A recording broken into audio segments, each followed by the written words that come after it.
तिळगुळ घ्या आणि गोड बोला. मकर संक्रांतीच्या तुम्हाला खूप साऱ्या शुभेच्छा. आमचं तिळगुळ सांडू नका आणि आमच्याशी भांडू नका. तर हा व्हिडिओ की नाही मकर संक्रांती दिवशीचा आहे. सकाळी सकाळी अन्नपूर्णेचं पूजन केलं, धूपदीप केला आणि डाळ पुरणपोळीची शिजत घातली. पुरणपोळीचा स्वयंपाक करायचा होता आज आणि त्यानंतर झाडू मारून घेतला, अंगणामध्ये सडा मारला आणि जो काही कचरा होता ना तो पेटवून टाकला.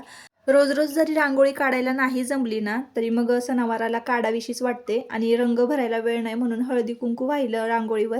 तर मग घरामध्ये आले आणि मग नंतर सुगड पूजन केलं. खरं तर सुगड पूजन हे भोगी दिवशीच करतात, पण मला प्रॉब्लेम होता ना त्यामुळं मग मी संक्रांती दिवशी सकाळी सुगड पूजन केलं. आणि वौसा घ्यायचा असतो आज आम्हाला.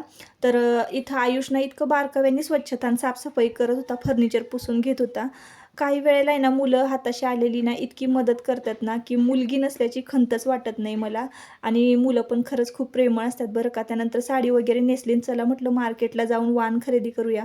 माझ्या पेक्षा तर जास्त इंटरेस्ट बघा माझ्या नवऱ्यालाच होता वाण खरेदी करण्यामध्ये, कारण त्यांना अशी खरेदी करायला खूप आवडते. मग त्यांनी मला बांगड्यांच्या दुकानामध्ये घेऊन आले आणि सणवार आहे तर चल हातभर बांगड्या भर म्हणालेत. तर बांगड्या भरल्यानंतर खरंच संक्रांत असल्यासारखी वाटत होती. नाही तर मी काही एवढा इंटरेस्ट घेत नाही, पण त्यांनी भरल्या बांगड्या मला. आणि मग त्यानंतर घरी आलो तर मला म्हणाले की मेहंदी पण नाही काढली कामाच्या गडबडीत.